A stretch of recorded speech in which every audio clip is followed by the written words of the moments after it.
समय बाद हम परिचर्चा करने जा रहे हैं एनसीईआरटी कक्षा 9 के सॉल्यूशन उसकी विषय वस्तु के बारे में। तो सबसे पहले हम यहाँ बात करेंगे भारत की, जानेंगे भारत के आकार, स्थिति और उसके विस्तार के बारे में। तो भारत विश्व में कहाँ स्थित है, सबसे पहले हम ये जानें। यदि पूरी पृथ्वी को हम दिशाओं के माध्यम से दर्शाएं, मैप को दिशाओं के माध्यम से दर्शाएं, ऊपर उत्तर माने, नीचे दक्षिण साउथ माने, राइट में ईस्ट पूर्व माने और लेफ्ट में वेस्ट पश्चिम माने, तो भारत पृथ्वी को दो भागों में विभाजित करने पर दो गोलार्ध हमें मिलते हैं, एक उत्तरी और एक दक्षिणी। तो हम सबसे पहले देखें एशिया कहाँ स्थित है। तो ऊपर यहाँ उत्तरी गोलार्ध में एशिया स्थित है और इसके दक्षिण में भारत दिखाई देता है हमें। तो हम कह सकते हैं कि उत्तरी गोलार्ध के दक्षिण, एशिया के दक्षिण में भारत स्थित है। तो भारत के हम पॉइंटों के बारे में बात करें, भारत के विस्तार के बारे में, लॉन्गिट्यूड लेटीट्यूड के बारे में बात करें, देशांतर और अक्षांश के बारे में बात करें, तो भारत का विस्तार 68 डिग्री 7 मिनट पूर्व से 97 डिग्री 25 मिनट पूर्व तक है। 68 डिग्री 7 मिनट जहाँ पर कि सरक्रीक गुहारमोती स्थित है, और अरुणाचल प्रदेश में 97 डिग्री 25 मिनट जहाँ की किबुथु नामक स्थान अंत में स्थित है, वहाँ तक भारत का विस्तार है। इसकी कुल दूरी 2933 किलोमीटर है। अर्थात हम कह सकते हैं कि सरक्रीक से लेकर किबुथु स्थान तक की दूरी लगभग 2933 किलोमीटर है। और इसी प्रकार भारत का ऊपर से नीचे विस्तार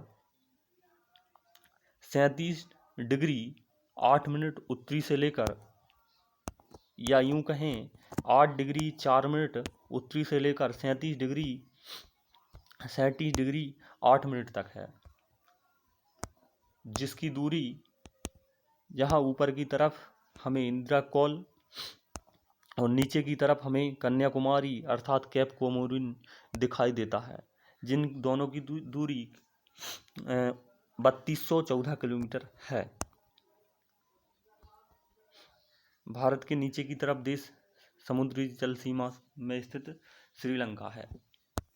भारत के चारों तरफ के देश इस प्रकार हैं, यहाँ पर पाकिस्तान, यहाँ पर चाइना, ऊपर की तरफ अफगानिस्तान, साइड में यहाँ बांग्लादेश, ये नेपाल, भूटान और म्यांमार बर्मा स्थित हैं।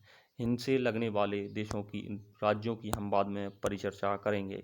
तो यहाँ हम देख सकते हैं भारत विश्व में कहाँ स्थित है, जो हम पहले ही आपको बता चुके हैं।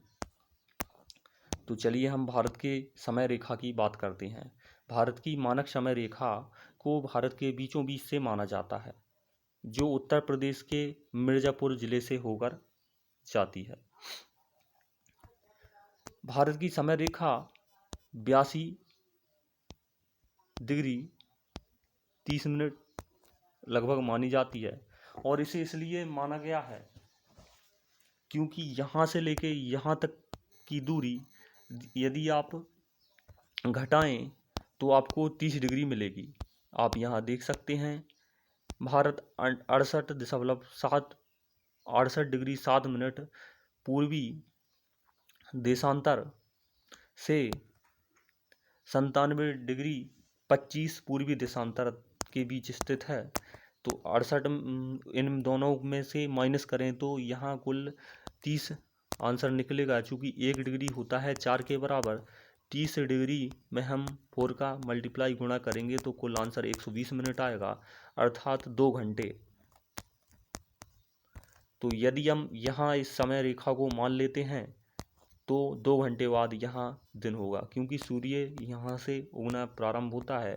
तो जब यह सुबह होगा तो इस प्रकार की गतिविधियों में लोगों को बहुत परेशानी होगी, इसलिए इसका बीच में हल निकाला गया और भारत की मानक समय रेखा को 82 डिग्री माना गया।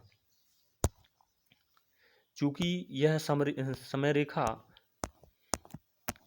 भारत के किन राज्यों से गुजरती है, इसके बारे में हम यदि जानें तो ये उत्तर प्रदेश, मध्य प्रदेश, छत्तीसगढ़, उड़ीसा और आंध्र प्रदेश नामक राज्यों से होकर जाती है।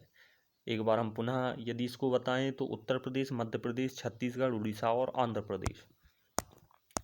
अब हम इसी प्रकार कर्क रेखा के बारे में बात करें तो भारत की कर्क रेखा किन राज्यों से होकर गुजरती है, तो हम इसके बारे में बात करें तो भारत की कर्क रेखा मध्य प्रदेश, हम प्रारंभ से बात करें यदि क्रमबद्ध तो गुजरात और राजस्थान के कुछ भाग से, मध्य प्रदेश, छत्तीसगढ़, झारखंड, पश्चिम बंगाल,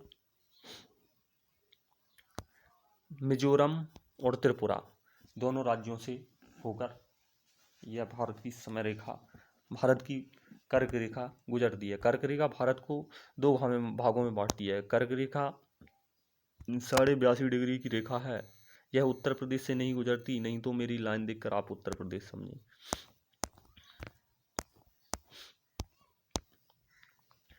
भारत के पॉइंटों की बात करें तो ऊपर की तरफ इंदिरा कॉल वेस्ट में पाया जाता है, जो सबसे अंतिम पॉइंट है उत्तर का। और दक्षिणी बिंदु की हम बात करें तो यह कन्याकुमारी के कैंप कोमरिन में पाया जाता है। जो मेन मुख्य भूमि जो भारत की है, जलीय भूमि अगर बात ना करें तो यह इसका अंतिम बिंदु है। क्योंकि जलीय भूमि का अंतिम बिंदु अंडमान निकोबार में है। अंडमान निकोबार में इंदिरा पॉइंट के नाम से है, जो 2004 में सुनामी के कारण डूब चुका है।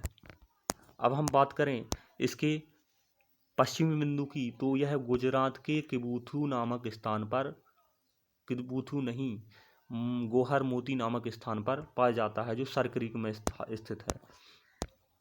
और इसका पूर्वी बिंदु किबीथु नामक स्थान पर पाया जाता है। आप यहाँ देख सकते हैं किबुथु का स्थान, ये आपको रिवर बहती हुई दिखाई दे रही है। किबुथु नामक स्थान यहाँ आपको दिखाई देगा।